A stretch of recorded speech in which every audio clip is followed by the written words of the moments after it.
4টা credit card ছিল, visa credit card, এবং হচ্ছে আপনার টাকা ছিল, ক্যাশ ছিল। আমার মামার সর্বনিম্ন ক্যাশ যদি নাও থাকে 50,000 টাকার মতো থাকে, তাহলে আমরা সেগুলো কিছুই পাই নাই।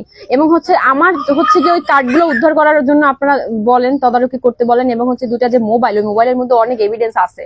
হ্যাঁ, আপনারা পেয়ে যাবেন, আরো যেগুলো আপনারা আমরা না জানতে পারছি সেগুলো আপনারা জানতে পারবেন। কারণ এর পিছনে তো অনেক বড় একটা ষড়যন্ত্র চলছিল।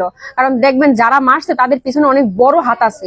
আমি একটা জিনিস খেয়াল করছি, আপনার ওই যে প্রথম যে মারা একদম আমার মামা যখন মারা গেছে, তারপর কিন্তু ট্রেনে তারা রাস্তা আনা হয়েছে, এবং একটা সাদা শার্ট এবং সাদা প্যান্ট পরা একটা করা একটা লোক ছিল। ওই লোকটা ওইখানে প্রত্যেককে শেল্টার দিচ্ছিল, এবং সে এমন ভাবে ওইখানে সে ট্রাফিকের দায়িত্ব পালন করতেছে। আসলে কিন্তু না, সে হচ্ছে ব্যাঙ্গারিগুলোকে সাইড করছে, সাইড করে তারপরে ভিতরে সব আমার ওই সন্ত্রাসী গুলোকে ভিতরে ঢুকাইছে, তারপর ওরা আমার মামাকে ওইখানে বসে মারছে, আর ওইখানে বসে শেল্টার দিছে।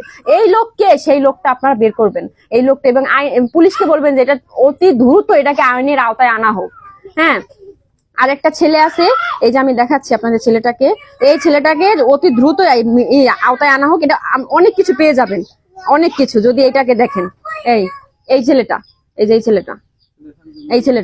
এই ছেলেটা যদি আপনারা যদি এটাকে অ্যারেস্ট করুন, আমি একদম গ্যারান্টি দিয়ে বলতেছি, এই ছেলেকে অ্যারেস্ট করলে আপনারা অনেক কিছু পেতে পারবেন, অনেক কিছু পাবেন।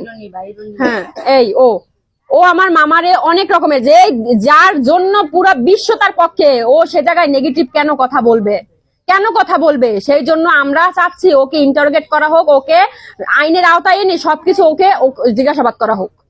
কেন বললো?